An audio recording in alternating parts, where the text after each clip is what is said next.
Hello everyone, welcome to Swami Vivekanand Institute. I am your educator Meghna Srivastava. So we were studying the unit cellular organization. हम life sciences के syllabus पढ़ रहे हैं CSIR life science exam के लिए, जो कि जून में होने वाला है, जून 2024 के लिए। हमने स्टार्ट किया था सेलुलर ऑर्गेनाइजेशन, जो कि यूनिट 2 है, इसे सेल बायोलॉजी भी कहते हैं।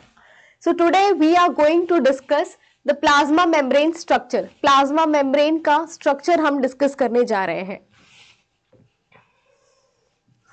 तो सबसे पहले हम यहाँ पर बेसिक स्ट्रक्चर देख रहे हैं प्लाज्मा मेम्ब्रेन और सेल मेम्ब्रेन का, जिसमें हम देख सकते हैं कि यहाँ पर ग्लाइकोलिपिड है, विच इज द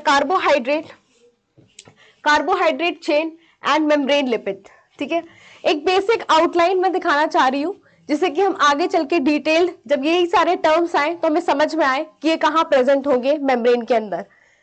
तो ये ग्लोबुलर प्रोटीन्स, जैसा कि देख सकते हैं, फॉस्फोलिपिड बाइलेयर, ये एक लेयर है, ये दूसरी लेयर है। ठीक है, ये फॉस्फोलिपिड की 2 लेयर है। ठीक है, जैसा कि हम जानते हैं जो प्लाज्मा मेम्ब्रेन का बेसिक स्ट्रक्चर है वो लिपिड बाइलेयर है, जिसमें मेम्ब्रेन प्रोटीन्स क्या एम्बेडेड होते हैं। ठीक है, सो मेम्ब्रेन लिपिड की बाइलेयर हम यहाँ पर देख सकते हैं, दैट इज द 1 लेयर, और ये दूसरी लेयर है। जो एक लेयर है वो आउटर फेस की तरफ होती है, जो कि आउटसाइड फेस कर रही होती है एक्स्ट्रा सेलुलर स्पेस को, and the second layer face करती है इनर फेस को, साइटोप्लाज्म को। मतलब अगर एक सेल है तो सेल के में ऐसे अरेंज होते हैं लिपिड के बाइलेयर, एक लेयर ये है और एक लेयर ये है।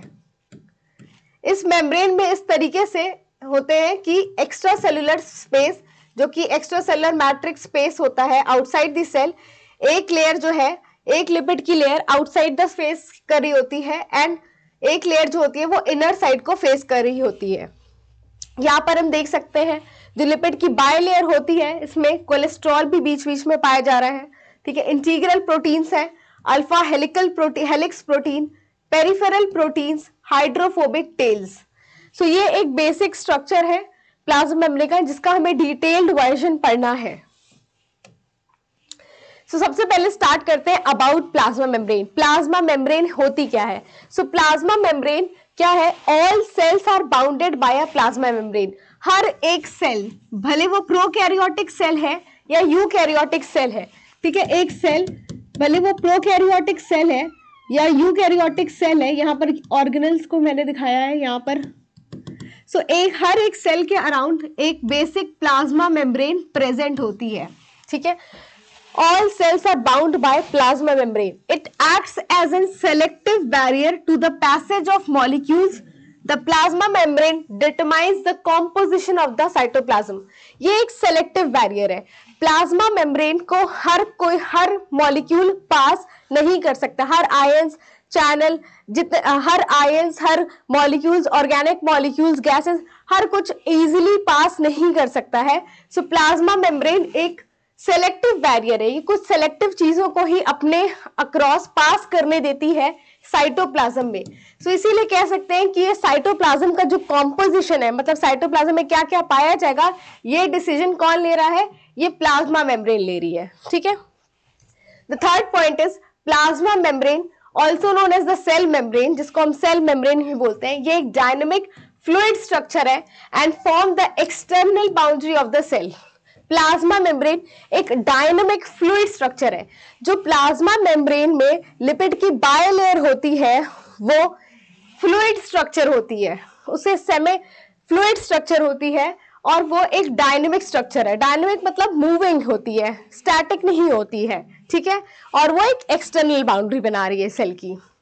1972 में Jonathan Singer and Garth Nicolson ने एक मॉडल प्रपोज किया था जिसका नाम था फ्लूइड मोज़ैक मॉडल, और ये सबसे एक्सेप्टेड मॉडल है। जो fluid mosaic model Singer and Nicolson ने दिया था 1972 में, जिसका नाम है फ्लूइड मोज़ैक मॉडल।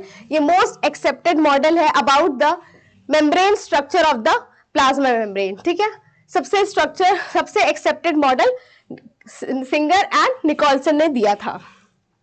जो हमारी प्लाज्मा मेम्ब्रेन है वो इलेक्ट्रिकली चार्ज होती है, इनर साइड पे नेगेटिवली चार्ज होती है and the outer side positively charge होती है।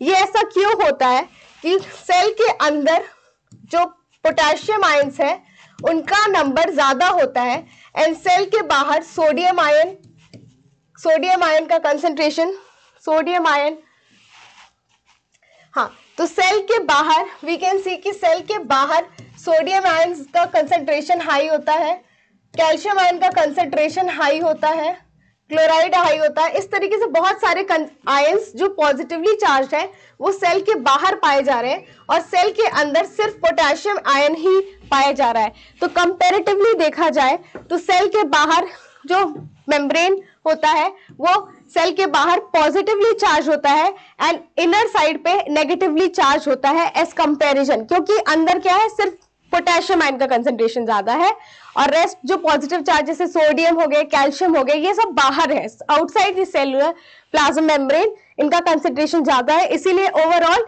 सेल का जो मेम्ब्रेन पोटेंशियल है वो नेगेटिव है due to high potassium ions inside the cell. जो पोटेशियम आयंस का जो कंसंट्रेशन है इनसाइड क्या है, ज्यादा है, that's why membrane potential negative आ रहा है, क्योंकि as compare to inside outside sodium ion and calcium ions concentration are more, okay, so that's why the membrane potential overall is negative। ठीक है, ये नेगेटिव इसीलिए होता है।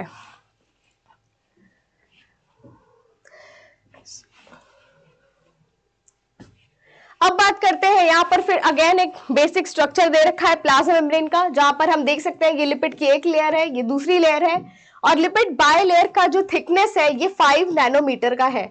ये एज इट इज ये क्वेश्चन के फॉर्म में आया था 2023 में, जून 2023 इवनिंग शिफ्ट के पेपर में ये क्वेश्चन आया था कि लिपिड की बाय लेयर का थिकनेस क्या होती है।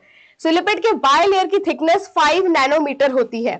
सो लिपिड के बाय लेयर में हम यहाँ ट्रांस मेम्ब्रेन प्रोटीन देख रहे हैं, ठीक है, कोलेस्ट्रॉल देख रहे हैं, ये फॉस्फोलिपिड मॉलिक्यूल है, तो ये हम सब देख सकते हैं, ये the thickness of the bilayer, जिसमें कि हम देख रहे हैं कि मेम्ब्रेन प्रोटीन्स पाए जाते हैं। अब फंक्शंस के बारे में डिस्कस किया जाए प्लाज्मा मेम्ब्रेन के।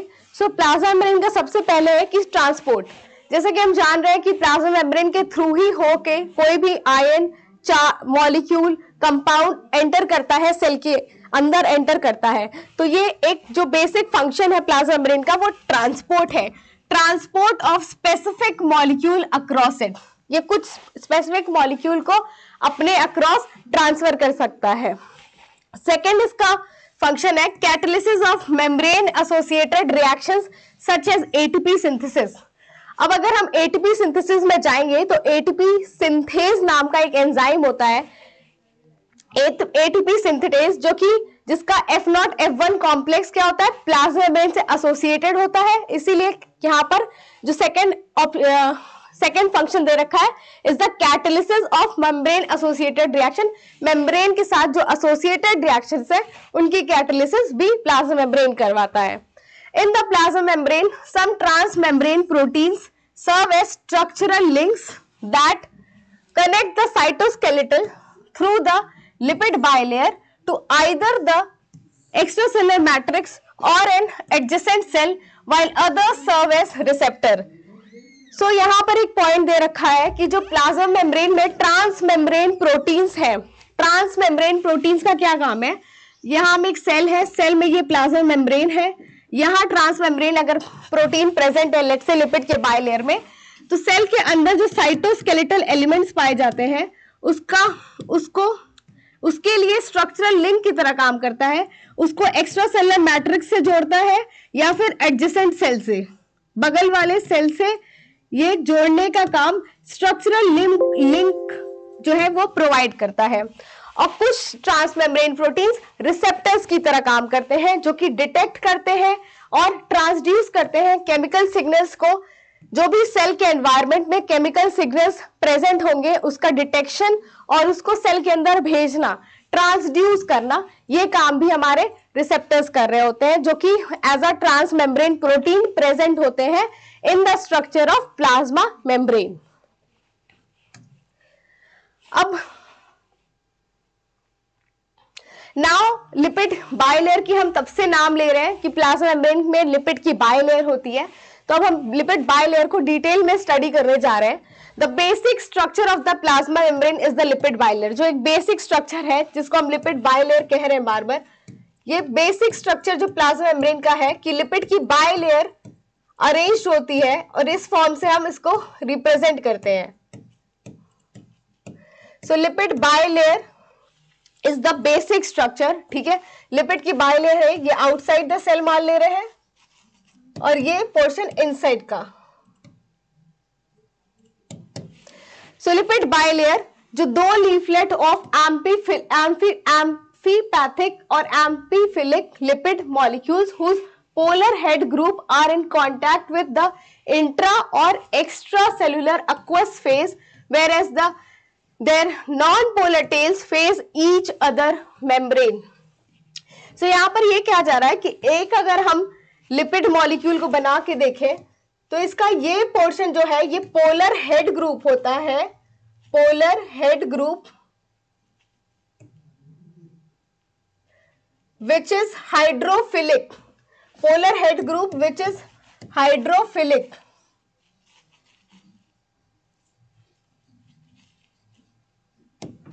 And this is the non-polar tail. ये हमारा, मैं इस साइड लिख दे रही हूं, यहाँ स्पेस कम है।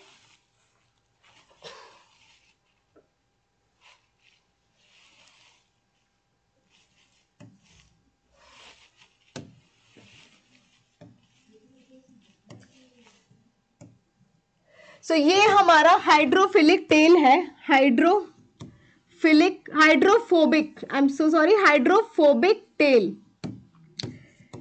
So ये हाइड्रोफोबिक टेल है और ये नॉन पोलर होता है, नॉन पोलर।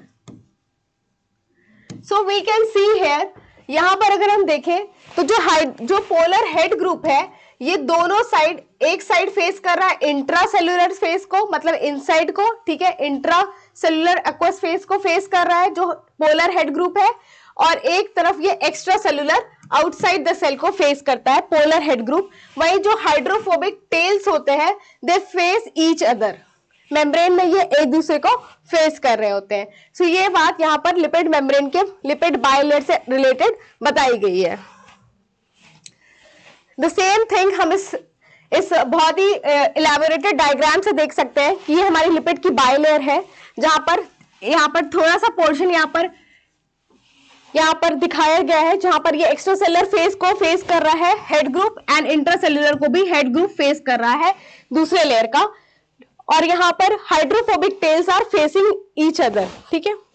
यहाँ पर एक फॉस्फोलिपिड का स्ट्रक्चर दिखाया गया है जहां पर हम देख सकते हैं कि ये हाइड्रोफोबिक टेल्स है and hydrophilic head group, hydrophilic polar head group है और ये हाइड्रोफोबिक टेल्स है, ठीक है, which is the basic structure of the plasma lipid bilayer.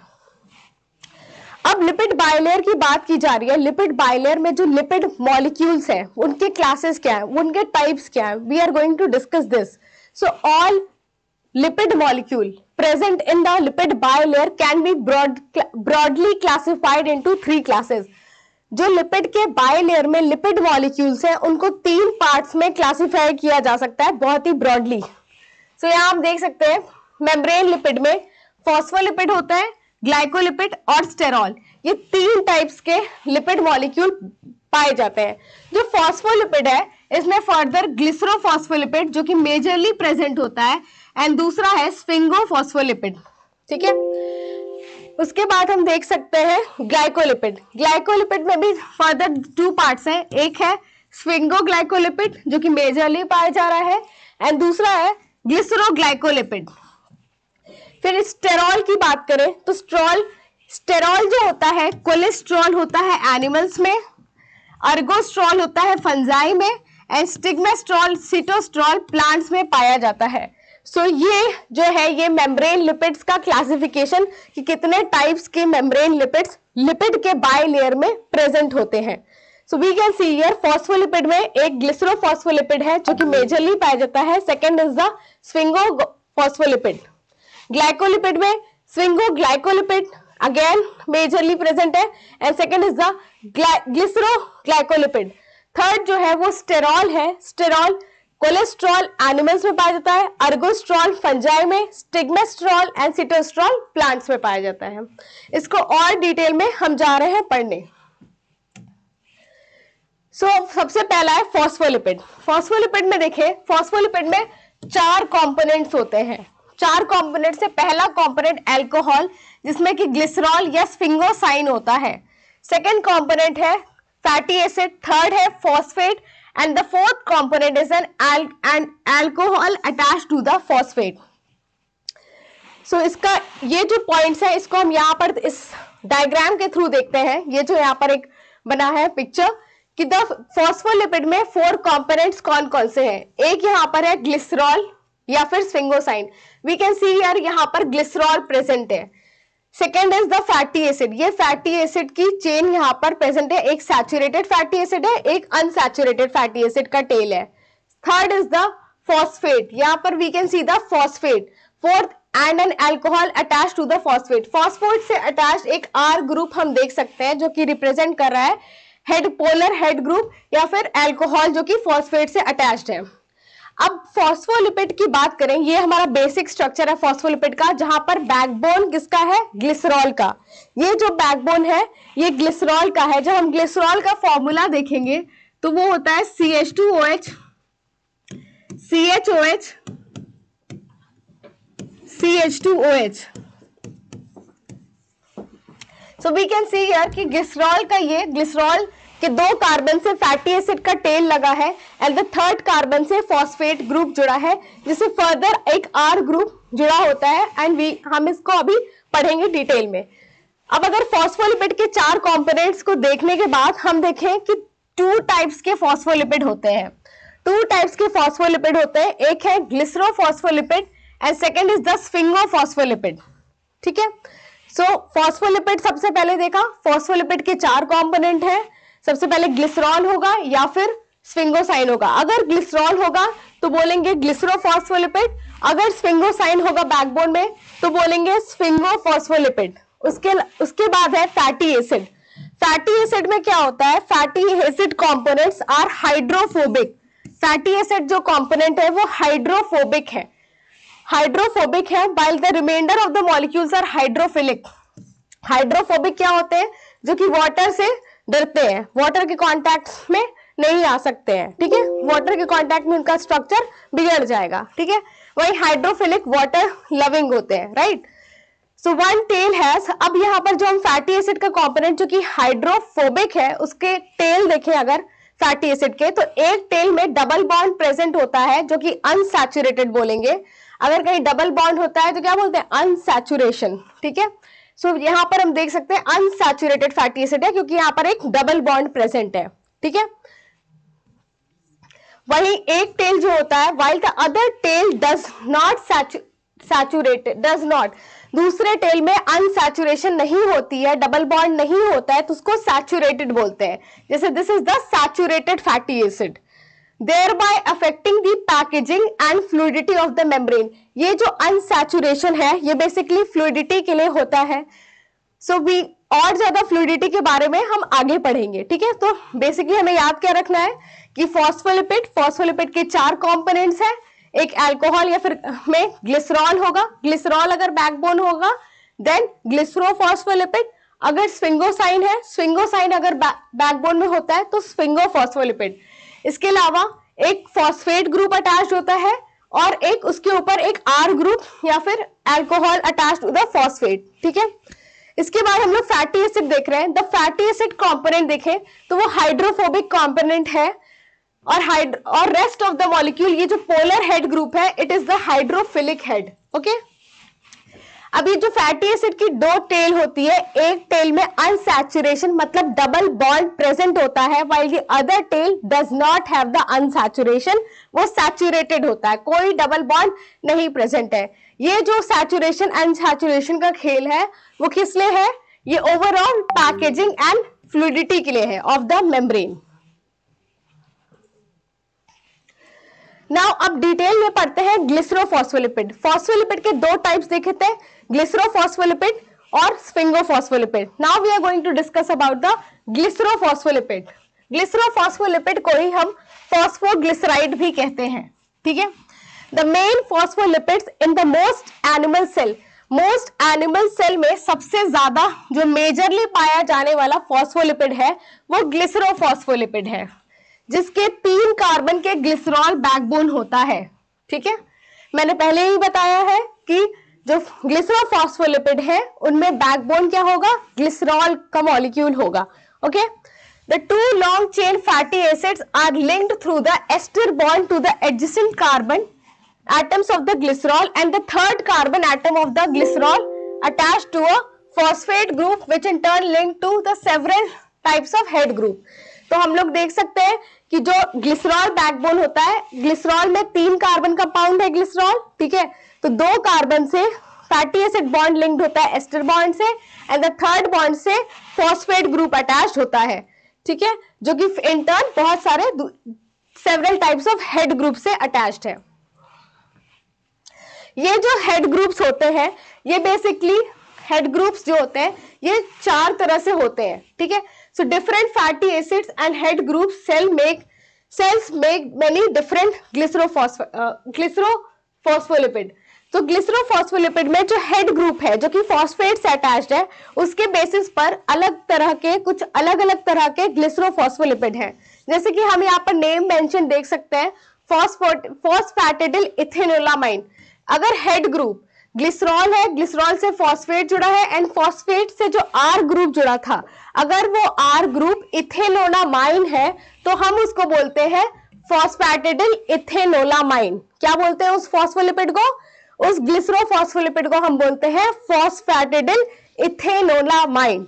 वही अगर कोलीन ग्रुप जुड़ा होगा तो क्या बोलेंगे? फॉस्फैटिडिल कोलीन। अगर सेरीन ग्रुप जुड़ा होगा तो हम बोलेंगे फॉस्फैटिडिल सेरीन, और अगर इनोसिटॉल ग्रुप जुड़ा होगा तो हम बोलेंगे फॉस्फैटिडिल इनोसिटॉल। सो बेसिकली ग्लिसरोफॉस्फोलिपिड में जो आर ग्रुप होता है उसके बेसिस पे यहाँ पर जो 4 तरह के ग्लिसरोफॉस्फोलिपिड्स प्रेजेंट होते हैं प्लाज्मा मेम्ब्रेन में। अब अगर हम सेकेंड टाइप पे जाएं, जो फॉस्फोलिपिड हम देख रहे थे 2 टाइप के, एक था ग्लिसरोफॉस्फोलिपिड, सेकेंड वाज स्फिंगोफॉस्फोलिपिड। स्फिंगोफॉस्फोलिपिड में स्फिंगोसाइन बैकबोन होता है। Sphingophospholipid contain an amino alcohol called sphingosine instead of glycerol. Glycerol की जगह पर क्या होता है?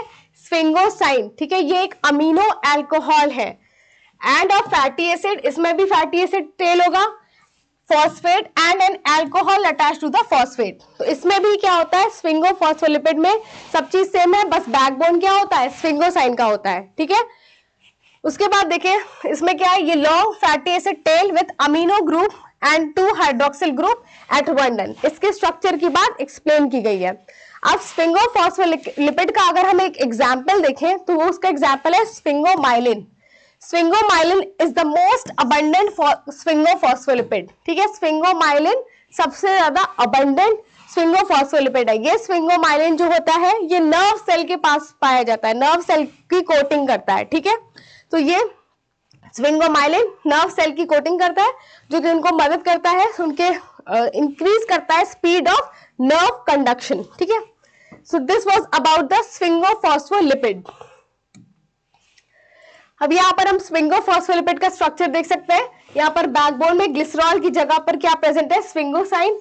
यहाँ पर ये फॉस्फेट ग्रुप जुड़ा है, और यहाँ पर जो हेड ग्रुप होता है वो स्फिंगोमाइलिन, यहाँ पर एग्जाम्पल के थ्रू यहाँ पर एक्सप्लेन किया है स्ट्रक्चर।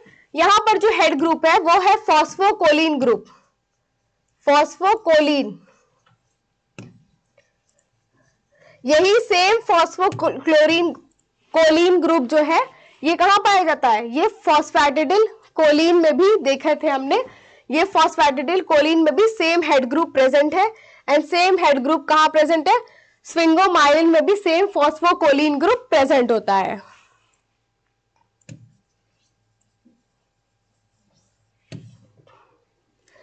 अब अगर ये जो हमने जितना अभी तक पढ़ा फॉस्फोलिपिड्स के बारे में, जो कि टोटल फॉस्फोलिपिड थे, जिसमें से ग्लिसरोफॉस्फोलिपिड और स्फिंगोफॉस्फोलिपिड दोनों हमने डिस्कस किया।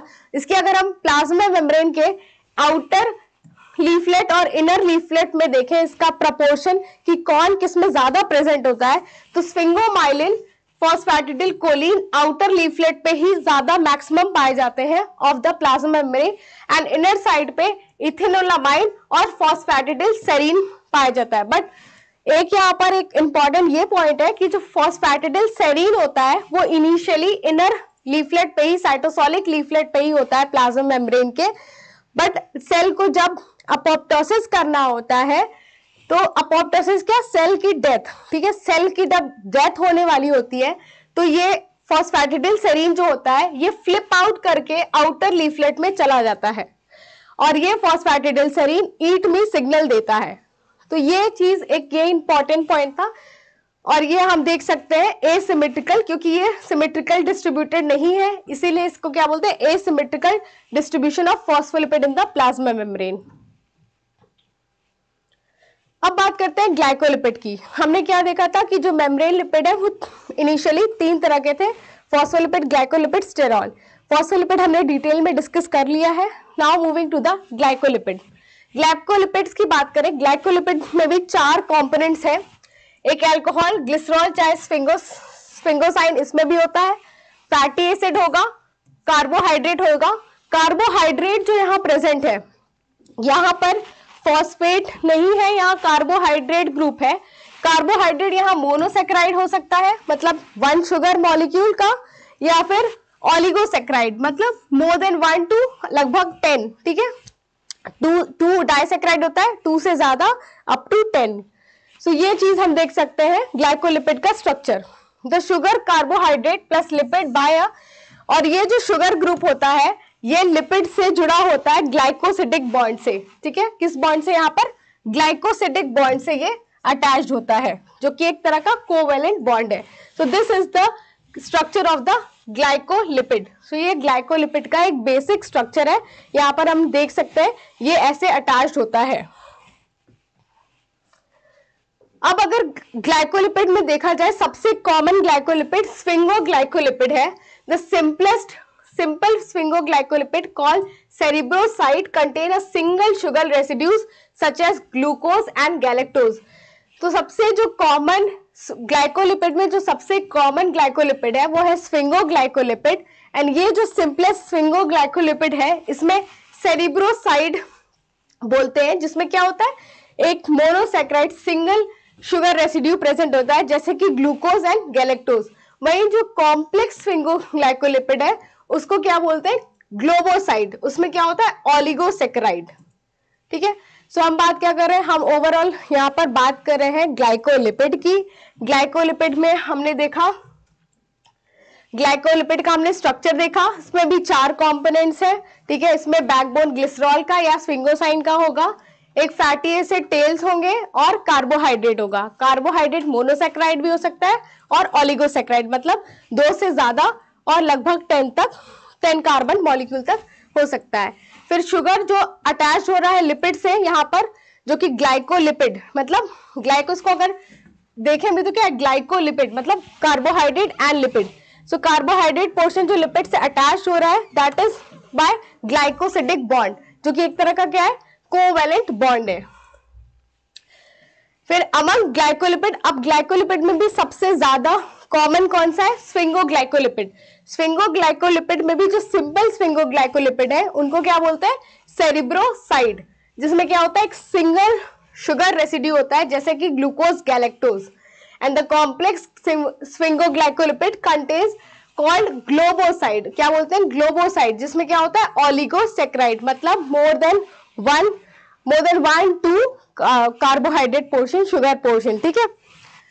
अब यहाँ पर एक गैंग्लियोसाइड के बारे में मैंने लिख रखा है, गैंग्लियोसाइड्स आर द ग्लोबोसाइड्स। ये जो कॉम्प्लेक्स स्फिंगोग्लाइकोलिपिड है इनका एग्जाम्पल है गैंग्लियोसाइड। ये जो गैंग्लियोसाइड्स है इसमें ऑलिगोसेक्राइड्स होते हैं, जिसमें कि सियालिक एसिड्स अटैच्ड होते हैं, ठीक है, शुगर चेन से, और वो ओवरऑल गैंग्लियोसाइड को नेट नेगेटिव चार्ज प्रोवाइड कर रहे होते हैं।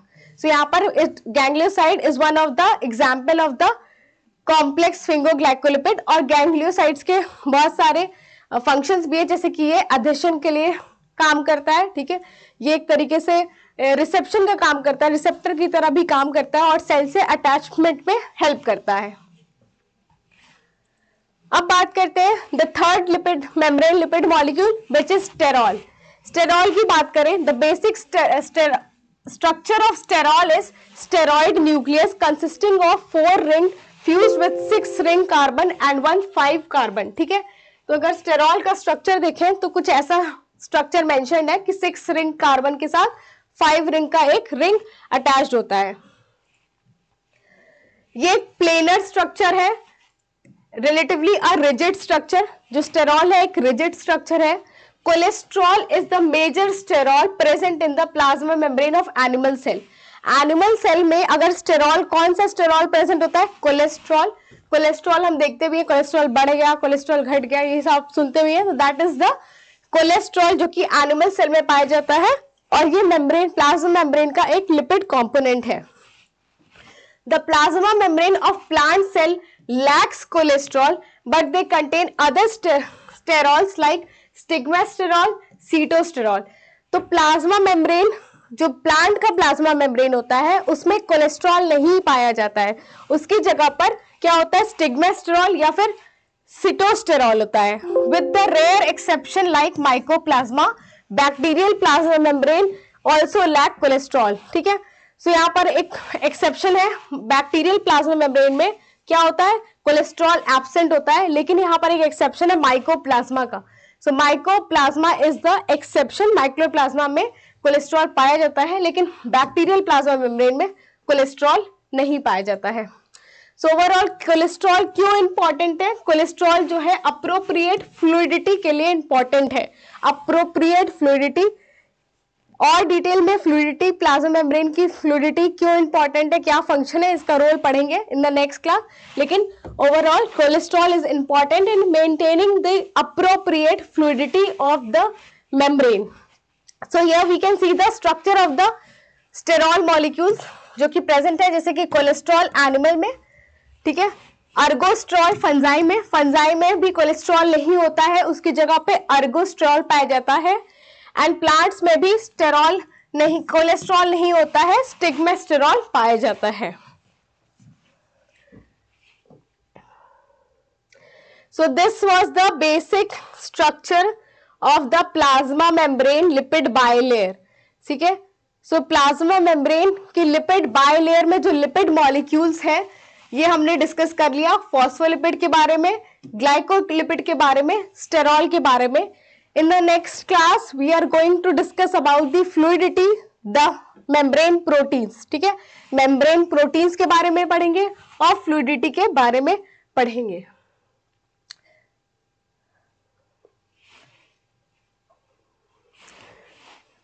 So in the next class, okay, thank you so much for watching this class. Thank you so much. See you in the next class.